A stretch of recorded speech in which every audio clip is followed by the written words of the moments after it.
Hi everyone, this is Jay, and welcome to another episode of the Yogi Within podcast. Okay, on today's episode, just get this right. Okay, so this is something I've been. Let me just get my notes up here. This is something I've explored a little bit lately, which is not something I normally do. And this came about with a conversation with a few students lately around, Instagram and social media. I've touched on this a little bit previously in other episodes, and I'm going to talk a little bit about positives and negatives, but also a lot to do with how we learn. Yeah. So as students, we all learn things in different ways. And, through my years of learning different things, different movement modalities, for example, we students learn things in different ways, and some people need very specific, words and for it to be described very specifically. Some people, it's not like that. Some people can just look at something and copy it quite quickly, and they kind of remember that movement. Some people have to be physically pushed and pulled and taken into different movements. And, this process can be quick and short. And some people, this can be a very long process before some movement patterns start to become normal. And we're all different, is what I'm trying to say. Like when I think about how we learn body movements, is we're all really different. Let me just play with this a bit. We're all really different, yeah. And from doing martial arts, rock, all the different sports I've done, it's very evident that different practitioners learn things in very different ways. So if it depends what camp you're in, it depends what you did when you were younger. And my experience of meeting people over the years is if you did movement practices from a very young age, it's much easier to learn new movements when you're older, for example. Like some of my friends, some people I know who did dance from a young age or gymnastics and things like that, they just pick up body movement quick. You can show them something a few times and, quite quickly they will copy it and remember it, and they can kind of embody it or get a gist of it and understand it quite quickly. So if you're a parent and you're looking to get your child into something, I think really just the younger the better, that they start moving their body and learning different movements, like judo, so many rock climbing, gymnastics. Now there's parkour and things like that. There's so many different movement modalities that are available for children now. And I think the earlier they start, the better. So, but this is related to, I'm going to focus on Instagram a bit. Now, there's good and bad to these things, yeah? I mean, it's quite evident, I think, that for the age group of yoga practitioners, a lot of people learn things from Instagram. A lot of people follow Instagram teachers and they follow yoga practitioners and handstand people and backbend people and this, that, and the other. And they like to learn things from Instagram. They like to copy things on Instagram. And that could be a resource, you could say, for some students on how they learn things. And I think this definitely has some positive value, yeah? The things I'd like about social media in that way, personally, is I think it's good to see beautiful things. I'm definitely in favor of beauty. And seeing an advanced practitioner in anything is beautiful. And that could be someone playing the violin, the piano, an artist painting, these things. To me, it's beautiful to see someone who is a virtuoso, someone who's spent a lifetime learning something, and it just comes with so much ease. Yeah, it's very beautiful to watch an Olympic skier, descend a mountain, or it could be anything. Yeah, anyone who's embodied something for such a long time that it looks effortless and artistic is beautiful. Yeah, I think beauty, and this is inspiring. Yeah, I think that some things can be very inspiring. Seeing someone do something in a very beautiful way is inspiring. The same way I like watching animals move. Watching a tiger move through the jungle is a beautiful thing. Watching an animal move in its natural way and like jump and leap and crouch, these are very beautiful movements. These are very natural movements. I like that a lot. So I think that when we see these things on Instagram and things like that, I like this. It's positive. It's nice. These are very beautiful things. And also, I think that it shows people things that might inspire them. When they see a practitioner do something that they can't do, it might inspire you to do that. And I think that that's positive energy. I think inspiration is positive, and also just obviously the accessibility of seeing so many people do things can also be very inspiring. And also, even the hardship of things that people like to share their practice routines, their morning routines, and also this can be quite inspiring. If you're a mother and you're seeing other mothers, go through a similar struggle, or you're someone who's had a certain type of injury and you relate to that person and you can see them doing something and overcoming something. These are all inspiring, and I think that when Instagram or social media can be used in that way, I think this is a positive thing. Inspiration is a positive thing. So I'm not against social media, and I'm not against things of that nature. And I think that inspiration and things like that can be really great. But I think a lot of it comes down to, like most things I talk about on this podcast, is intention. And I think with the intention of inspiration and beauty and kind of inspiring people and showing people how to do something that can be learning and tuition based, I think that this is a really great thing. But I think what we have to be mindful of with Instagram is that a lot of it is fake. Yeah. A lot of what we see on Instagram is fake. And I don't mean AI fake, although that's obviously an issue, you could say, these days. But what I mean is that what you see people doing on Instagram, I think largely is not really real. If someone's doing an advanced posture or showing themselves do something, what they're not really showing you is that maybe they had to do an hour and a half specific warm-up, and it was the 26th time they took the video that was like the magic shot that they're showing you. And I think that obviously people were editing videos and they want to show themselves doing the most best thing that they're doing. And I think that's okay, as long as we understand that that's actually what's going on in the background. Yeah. So when we see someone do an advanced posture or a handstand or whatever it is, more often than not, it's not really in reality. We're not seeing them do that fresh. Even, some people will show yoga sequences that they're doing, and, that's probably not even real time. It's probably a very edited version of their yoga sequence that they're showing you, but it looks like they're doing it real time and that's just a normal movement for them. And I would say largely that's not true. And I think that as students and people that want to learn movement, it's important that you understand that. It's important that you understand that this can give you an incorrect image of someone's daily life. Yeah, there's lots of practitioners out there who are videoing themselves, showing you this is my daily routine, but they're probably not showing you that it's a highly edited daily routine, and that can convey a falsehood. It can convey to you, this is what your yoga practice could be like. Your yoga practice could be this beautiful daily deep back bend or whatever it is, but it's not real. Yeah, most likely their practice is nothing like that. Yeah, even advanced practitioners who are very strong and open, their practice is not like that. My yoga practice is not like that.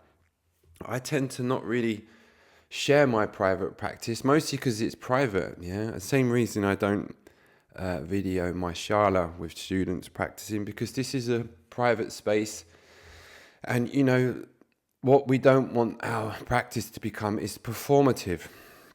Now, I do share some things on Instagram, mostly for beauty, visibility, and inspiration, but these are just shots of me doing things that I mostly use just to keep a track of myself. I think it's fun just to see some progressions and share those sometimes as some really beauty and inspiration. But my actual Ashtanga practice or my yoga practice, this is not something I really share. This is more private, and it's more of an internal thing. And I think that what I want to convey to my students is that's what your practice should be. It should be private in essence and something that's just for you, so that you don't feel that you need to perform and that you need to every day show off advanced postures.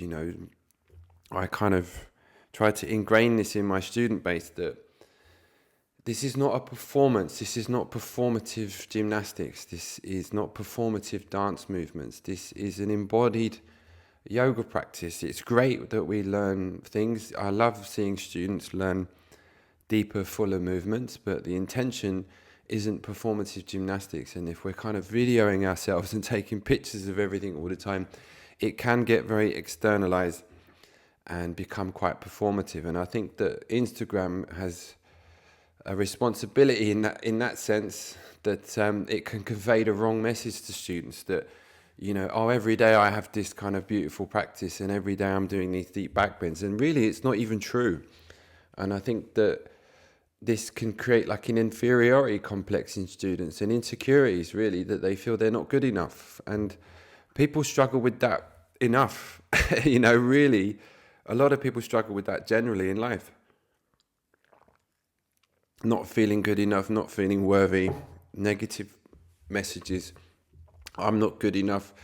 I'm only good if my yoga practices were deep and strong, and today it wasn't, so today's a bad day. Messages like that, which are pretty toxic, really. We don't want to start enabling that in our student base and promoting that, really. And like I say, teachers that are, glorifying these everyday open, strong practices, this is not even true. Yeah, this is really, it's good to understand that. And, I'm aware of teachers that really I have severe impairments and injuries, but will still do performative asana and probably come off camera and then hobble off of the camera. And, it's just ridiculous. Yeah, it's like, what are we doing? Are you just showing yourself doing something performative and then not really highlighting the fact that you're severely injured or you have some severe imbalances, but you were able to get a shot for Instagram that day that keeps your algorithm higher? I mean, I get it. There's business elements to yoga, but at some point it's bordering on just crazy. It's like we're trying to teach people health and long-term health and longevity, not performing asana. My yoga practice 1,000,000% is not like that. It's like, I said this before on a previous podcast, I don't have a performance body. I definitely had that with other practices I had, but yoga's not like that. It's up and down every day. It's different every day. Everything changes every day. What we do depth-wise, strength-wise, mobility-wise is different every day. That's not the goal. I don't want that to become a message that comes across with this kind of stuff. Instagram, social media is full of all this quick fix, 3 steps, hacks into this. It's nonsense, to be honest. And some of you already know I've been doing a series of Instagram posts. This is actually me using Instagram a little bit more than just, I don't know, just sharing something I did that day, or I don't know. I don't really think about it, to be honest. I haven't got like a strategy with using social media. To be honest, I was off it for so many years, and then I started to, it was a whole thing. Should I use this? Do I want to put energy into this? And it's like a lot of resistance to even using it. And I thought, it's probably okay just to promote a few things. And actually, there are some good things about it. I think it's kind of cool in some ways, like I'm explaining. Yeah, so I'm doing this kind of a short series on Instagram reels with some students, just kind of making fun of this a little bit. I'm trying to do it a little bit tongue in cheek, just the nonsense of quick fixes, the nonsense of do this deep back bend in 3 steps, or this hack to open your hips. It's all bullshit, really. All of that stuff is complete bullshit, just being straight with you. Nothing will resolve issues in your body than having a consistent yoga practice that in truth is going to be difficult. Yeah, it's going to require a commitment, and it's going to test you, and it will be uncomfortable and potentially painful at times. This is reality. This is normal life. People want to be sold quick fixes. They want to be sold and be told that, this won't be uncomfortable, this won't be painful, and this is easy. Just do this and everything will be all right. And this is just like medicating people, if you ask me. And it's ripping people off. If I was to say, just do this 3 steps and your hips will be fixed, I would be lying to you. Yeah. But if I told you that practice this system of yoga 4 or 5 times a week, probably in 2 to 3 years, your back pain and your hip pain will be alleviated. But you will have to maintain that probably for the rest of your life. This is honest, yeah, but it works, yeah. That 100% will work, 1,000,000%. That is what works, yeah. I'm not against physios, chiropractors, things like that. I've said this on this podcast before, but these are all temporary. Yeah, these are all short-term fix. To change the structure of your body requires effort, strength training, and consistency. This is what works. This is 1,000,000% what works. But this isn't always easy to sell to people, yeah? Because people want short-term quick fixes where they don't have to do a lot. And, that's okay if you want to just keep repeating the same bad habits or just having temporary fixes. But this is not what creates long-term sustainable health. On my platform, a quick plug, this is what I've tried to convey there. So I've made a platform of yoga sequences, asana breakdowns and whatnot, as a way to just share that knowledge, to teach people that you can be completely in control of your health, but it does require consistency and effort. And if you are unable to embody that into your life, it is the most empowering thing I think people can ever learn, is to just take control of their own health and well-being and not be so reliant on external input. These things are massively self-empowering. It's one of the best things I've ever learned, is how to control my own health, fix my body, alleviate pain in my body, and be in control of that is a massively empowering thing. So I think that, again, Instagram has its positive things, but the whole quick fix, short hacks stuff is really nonsense. And most students don't learn things this way, yeah? So this is another point to jump on, is that,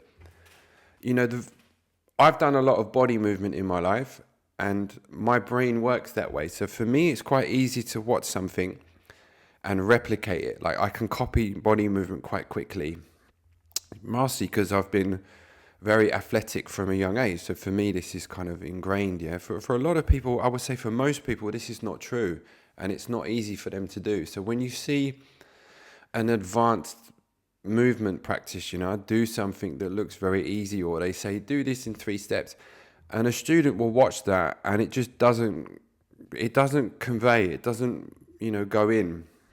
So they try to do this and then they get frustrated that they can't do it. And then it becomes a negative energy. And really what we're watching is athletes showing off to some extent how well they can do something. But most people can't do that, and most people won't learn things that way. It's not to say that you won't be able to do that at some stage, but you need to have a steady progression, and that to be fully broken down for your body. Yeah, everyone's body will learn things in a different way. So when you're seeing an advanced person do something very easy, it's very cool to see that stuff.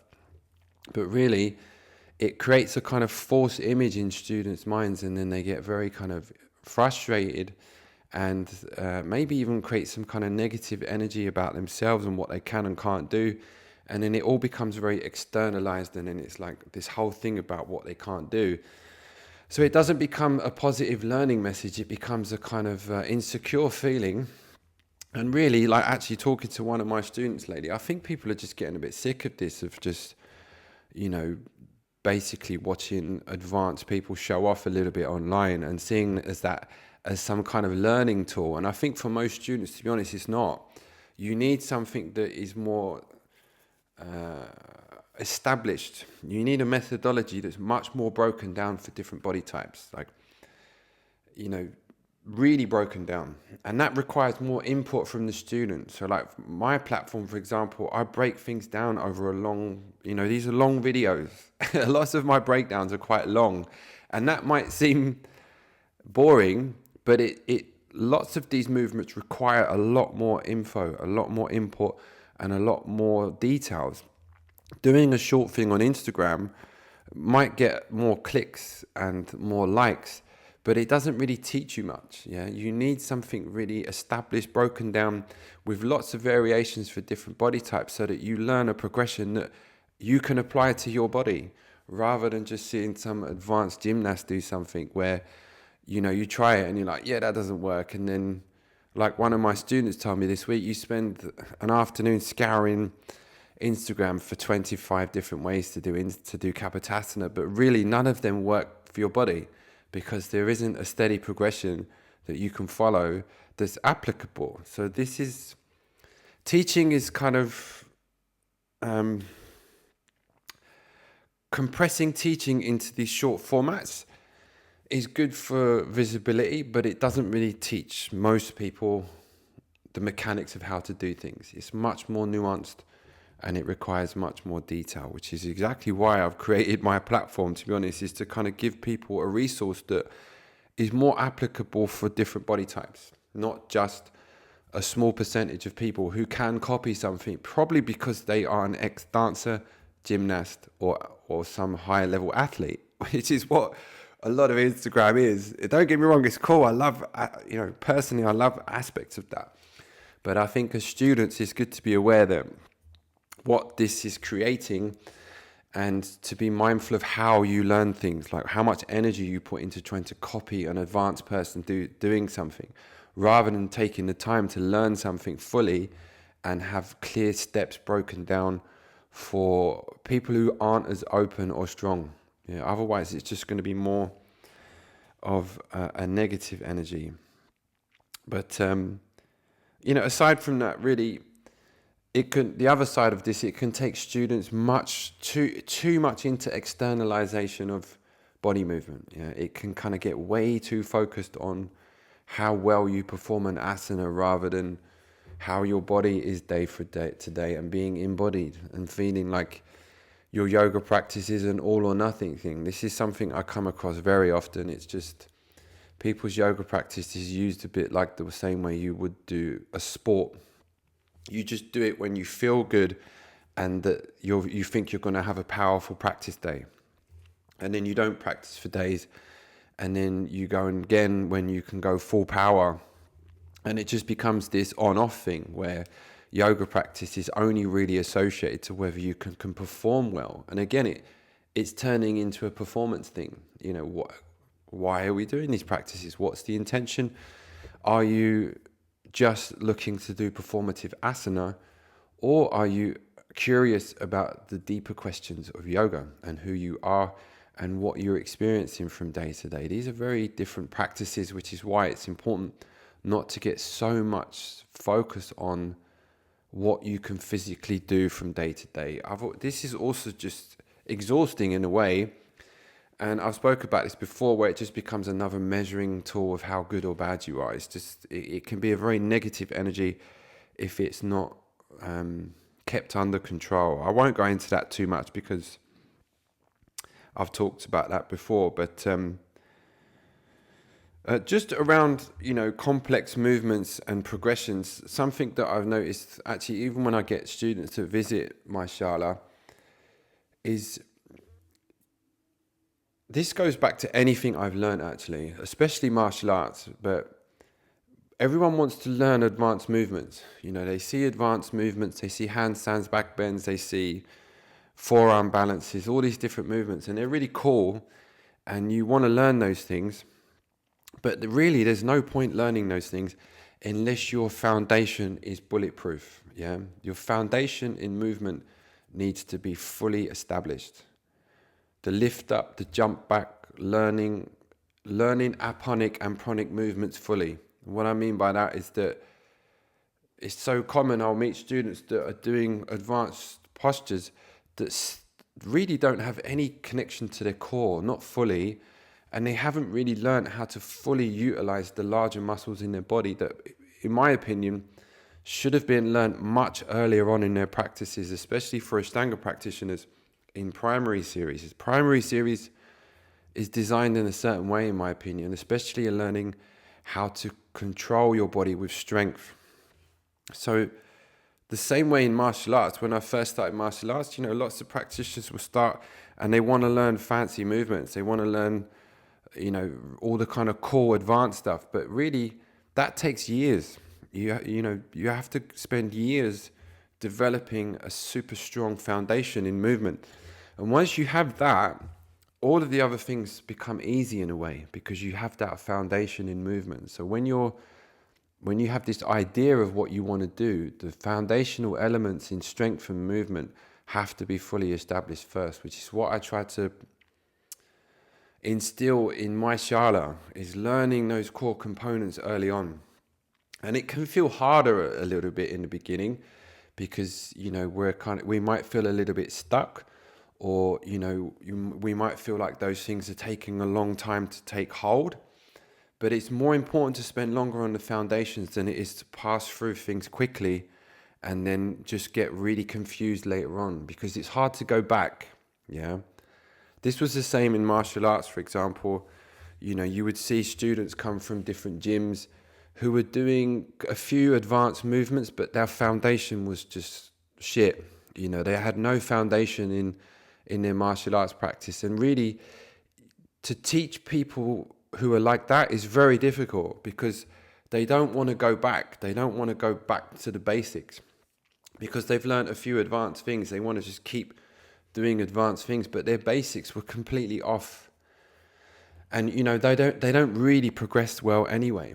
So if you're a student out there and you feel like, you're lacking the fundamentals, then go back, learn the fundamentals of strength and movement before you start trying to push yourself into advanced postures. It's going to do you so much better to learn that foundation, which is why Instagram can be a bit of a fallacy, really, because a lot of teachers are just showing advanced cool things for traction online, and that's cool. It gets you some eyeballs.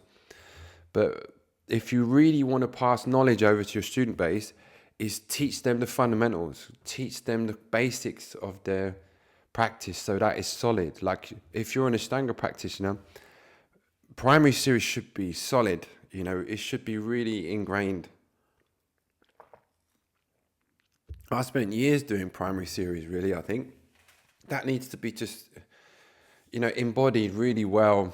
And then later, those things later will come. And then when you get to more complex movements later, you'll realize that what you learned earlier on completely set you up for that. So it isn't just a kind of, you're not just shocked when you start learning these other movements. You realize that, oh yeah, okay, this is linked to this. And actually that foundation I built in that is setting me up for later. And as a teacher, this is a longer process. So, sometimes you can go to shalas where it looks like people are doing a lot of advanced postures, but their basics are just not good. They haven't really learned any of the basic movements, so they're kind of just flailing in advanced postures and not doing them very well. So this is not to be critical, it's just, this is about any type of training. Yeah, this is about any type of movement. If you went to learn high diving or swimming, there's no point trying to teach you an advanced dive if you haven't got all of the absolute basics locked in. So yoga practice is the same. If we're just getting a bit geeky on movement, is to get the basics like hardcore locked in, dialed in, so that everything comes a little bit later. So if you feel like that, like some students I meet where they feel like they've never really learnt some of those things earlier on, then I would say definitely helps to seek out a teacher who wants to teach you the basics and the core aspects of yoga before progressing you. And it's because that teacher cares, yeah? Most teachers I've met who really care about the transmission of knowledge, they will put their time into teaching you the basics over a period. And that might feel like you're stagnating or that you're not progressing, and but actually they're doing you a solid. Yeah, it's quite common in martial arts, same in yoga really. Sometimes students will feel like they're plateauing, And then they'll just go and join another gym or go to another shala because they think that just by going to a new teacher that they're going to get a level up, and that by getting a level up they're just going to move forward quickly. And it's like, are you trying to move forward quickly, or are you trying to establish a solid practice? Establishing a solid practice takes time, and it takes a bit of dedication and commitment, and not just jumping around to different places to a level up. And usually students that do that in anything I've ever learned, their practices tend to be all over the place. So I think just talk to your teacher if you're unsure, but usually this is a positive thing if your teacher is trying to teach you something slowly over time, which is not in line with Instagram, is it? It's not in line with social media, which is quick fix, quick hacks, 3 simple ways to do this. You know, it's nonsense, really. And like I say, it gets a lot of eyes, which is why I'm kind of making fun of it a little bit with this series of Instagram posts. And obviously I'm doing that for some eyes on what I'm doing, but I think my intention is good. It's trying to say to people, hey, this is a lot of nonsense online. Don't put too much energy into anyone trying to sell you something with a quick fix, because it's bullshit. Yeah, what we're trying to teach people is something that has legs and will be established in you over a period of time. But that does require commitment, and it requires energy from you to participate. I've never learned anything worth a grain of salt that was a quick fix. Nothing. Like I say, you might get some temporary relief or a temporary sort of fulfillment, but anything worth a grain of salt requires your energy, commitment, and establishing the basics. The same if you learnt to play guitar. I learnt to play guitar many years. If you don't get the basics down, there's no point really. You have to get the basics down on everything. And, the best practices are like that. There's the culture these days is short attention spans and quick fixes, but there's not much value in that. Yeah, there isn't much value in that. And society seems, I'm not going to go on a whole tangent about this, but society's going a little bit that way with learning things. But commit to something over time that works. It is the best way to learn anything. And especially if you're a practitioner who wants to learn advanced asana, get the basics down. Yeah, if you want to learn advanced movements, get your jump back and jump round locked in, dialed in. Get that concept of bandha, pushing and pressing, locked in early on. Get those elements of balancing and stuff locked in early on. It's going to set you up so much for later, so that complex movements become easier. But maybe I've said enough on this today. It doesn't need to be a huge one. It's just I'm playing around with Instagram a bit lately, with as I would say in London, taking the piss a little bit out of some of the online nonsense I see around some of this stuff. And I think, it's harmless in a way. Some of it's fun, get to show something a little bit quick. But I think for most students, they're a bit tired of it. And I think that people are just a bit bored of some narcissism, really, of just showing off advanced movements. And it's a little bit of elitism, which I would say tends to exist a little bit more in Ashtanga yoga than other methodologies. And I think that it doesn't really help your student base that much by just showing performative things that most people can't do.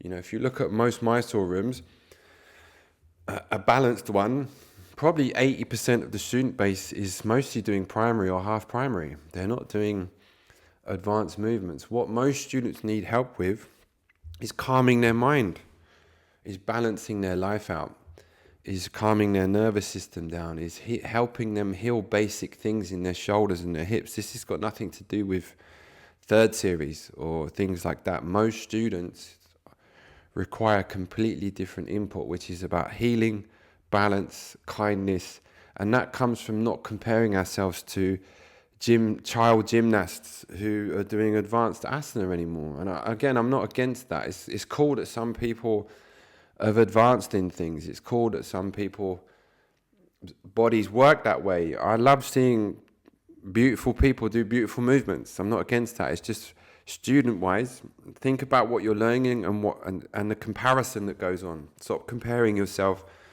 to a child gymnast who now does yoga. Stop comparing yourself to someone who's highly athletic, who learns body movement very quickly and enjoys showing things in small steps. It's not going to help you very much. Yeah, get your foundations locked in, and think about why you came to yoga in the first place. It probably wasn't to put your leg behind your head. It was probably because you was in pain and you were stressed, and you're looking for answers. You're looking for answers to things in your life that wasn't being answered in books or by therapists. There was a deeper yearning. There was something that was nagging at you that you were curious about. Yeah, and I think a lot of people come to Ashtanga who are really curious. I was. Some people are like that. Some children are like that. They're curious. You see it. I was around a couple of very small kids the other day, little boys who fascinated me, and I've never met so curious little kids recently. I was enamored by these little boys. They were just so curious about life, so confident and curious.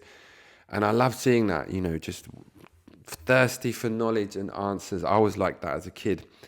And I think kids like that go far. They're curious about life. They're looking for answers. So think about why you came to yoga.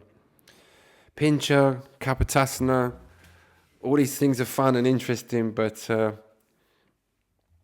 think about why we're doing these practices, and be mindful of how you're using Instagram and things like that, and be mindful of how honest people are of sharing clips of themselves doing things. I try to keep things as real as possible.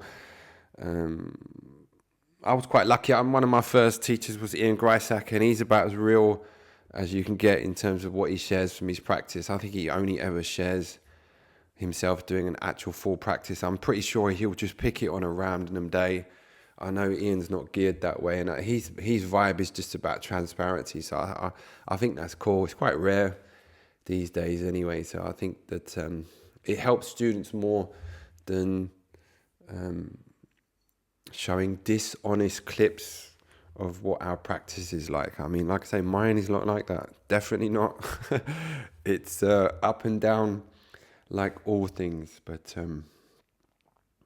I think I'll leave it there. And we'll see how this Instagram thing plays out with me taking the piss a little bit. I think it's a bit fun just to kind of take the mick a little bit out of quick fix stuff, which it doesn't help people, yeah. It really doesn't, but all right. Ciao.